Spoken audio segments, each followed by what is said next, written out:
Hello hello మిమ్మల్ని మీకోసం ఈ అన్బాక్సింగ్ వీడియో ఎక్కడికి వెళ్తున్నారు మొత్తం చూడండి అబ్బా. ఇక్కడ చూడండి, నేను దివాళీ ముందు ఇవి నేనైతే పర్చేస్ చేశాను. సో దివాళీ ముందు బడ్జెట్ ఫ్రెండ్లీ అంటే ఇవే అండి. అసలు ఏ మాత్రం ఖర్చు లేకుండా కొనడం తప్పితే ఇంకెలాంటి ఖర్చు లేదు.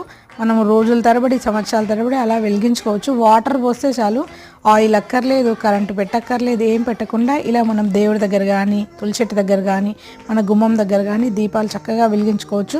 ఆ పోసిన వాటర్తోనే మనకు రాత్రి నుంచి పొద్దున వరకు అంతే వాటర్ అలాగే ఉంటుంది అండ్ దీపం వెలుగుతూనే ఉంటుంది. సో ఈ మధ్యకాలంలో ఇవి బాగా ట్రెండింగ్ ఉన్నాయి. నేను కూడా ఆన్లైన్లో తెప్పించాను. బై మిస్టేక్ పొరపాటున దీపం సైడ్ వాటర్ పడింది, అందుకని ఒకటి మాత్రం వెలగట్లేదు, మిగిలినవి వెలుగుతున్నాయి. సో దీపావళి ముందే కొన్నాను, వీడియో పెట్టడం చాలా లేట్ అయిపోయింది. సో ఇలాంటి మంచి మంచి వీడియోస్, మంచి మంచి షాపింగ్ వీడియోస్, ఇంకా చాలా వీడియోస్ మన ఛానల్లో ఉన్నాయి. నా ఛానల్ చూడండి, సబ్స్క్రైబ్ చేసుకోండి, సపోర్ట్ చేయండి. వీడియో నచ్చితే like, share, comment, subscribe and support to my channel. Thank you. Bye friends, see you in the next video.